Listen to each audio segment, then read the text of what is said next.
बिस्मिल्लाहिर्रहमानिर्रहीम अस्सलामु अलैकुम वरहमतुल्लाहि वबरकातुहू। जिन्नात के लिए एटम बम की तरह नक्श।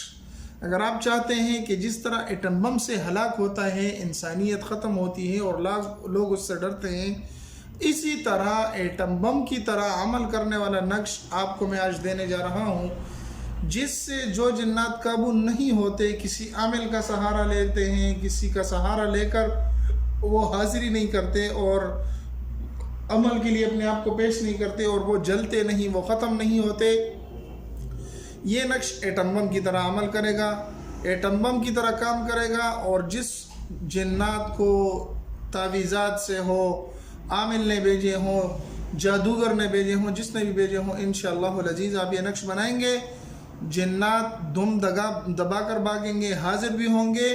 और आप इसको जब बाती बनाकर जलाएंगे तो वो जलेंगे भी ज़रूर और ख़त्म भी होंगे, बशर्त ये कि आप इस नक्श को अव्वल से लेकर आखिर तक समझें। इंशाअल्लाह आपको ज़रूर फ़ायदा होगा और ज़रूर आपको इसका अच्छे नताइज मिलेंगे अगर आप इसको पूरा सीखेंगे। तो किस तरीके से बनाएंगे, तो आप हमारे चैनल को सब्सक्राइब कर लें ताकि हर रोज़ इस तरह की अच्छी वीडियो आपको मिल सके। साथ में बिल के बटन के भी दबा दें, अपने दोस्तों के साथ भी इसको शेयर करें ताकि मेरे और आपकी वजह से किसी को फ़ायदा पहुँचे। आते नक्श की तरफ, तो आपने सबसे पहले इस तरह का एक नक्श लिखना है, ठीक है। इसको आप पीर या जुमेरात के दिन लिख लें तो इसका बहुत ही असर होगा, और अगर आप किसी भी दिन लिखना चाहते हैं तो कोई मसला नहीं, आप किसी भी दिन इसको लिख सकते हैं। 786 लिखने के बाद 9 खानों का यह नक्श बना लें और उसके अंदर इन हरूफ को लिख लें, 25 और 18 लिख लें, 23, 20, 22, 24, 21, 26 और 19, ठीक है। 25, 18, 23, 20, 22, 24, 21, 23, 26 और 19 लिख लें, अरबिक में लिख लें, ठीक है। नीचे उसके लिख दें, या हुआ या मन ला इलाहा इल्ला हु, या हु या मन ला इलाहा इल्ला हु, ये लिख दें, ठीक है। लिखने के बाद आपने करना ये है कि अगर आप कुरान मजीद पढ़े हुए हैं तो बहुत अच्छी बात है, अगर नहीं पढ़े हुए तो आप अपने बच्चे के, अपने यार दोस्त को बता दें कि सूरत मुज़म्मिल आपने इस तरह के चंद नुकूश बना लेने हैं, चंद नुकूश आपने बना लेने हैं और सूरत मुज़म्मिल 11 मरतबा या 21 मरतबा आपने पढ़ लेनी है। सूरत मुज़म्मिल 11 या 21 मरतबा आपने पढ़ लेनी है और इस नक्श के ऊपर फूंक देनी है, ठीक है। फिर आपने इससे बाती की शक्ल बनानी है। किस तरीके से बनाएंगे वो मैं बता देता हूँ।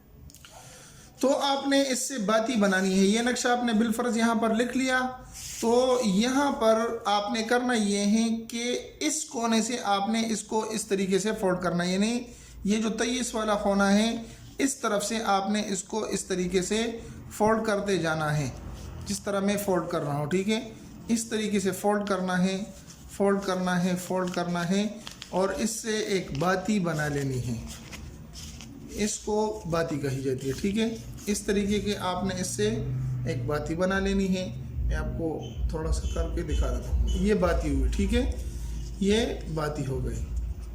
अब आपने करना ये है कि इस बाती को बनाने के बाद आपने क्या करना है, उस कोने को जलाना है जिस कोने पे 19 लिखा हुआ है, यानी इस जगह से आपने इसको जलाना है, ठीक है। इस कोने से आपने इसको जलाना है। इंशाअल्लाहुल अज़ीज़ आप इस तरह की चंद बातियां बना लें और जला दें। इंशाअल्लाह जिस मरीज़ पर इस तरह के असरात हों तो उसके सामने इसको जला दें। इंशाअल्लाह जिन्नात दूर भागेंगे, जिन्नात पर एटम बम की तरह हमला होगा और जिन्नात हलाक हो जाएंगे। अगर आपको ये वीडियो पसंद आई तो हमारे चैनल को सब्सक्राइब करके लाइक कर दें, अपने दोस्तों के साथ भी ज़रूर शरीक करें। मिलते हैं एक नई वीडियो में, तब तक दुआ में याद रखें। अस्सलामु अलैकुम व रहमतुल्लाहि व बरकातुहू।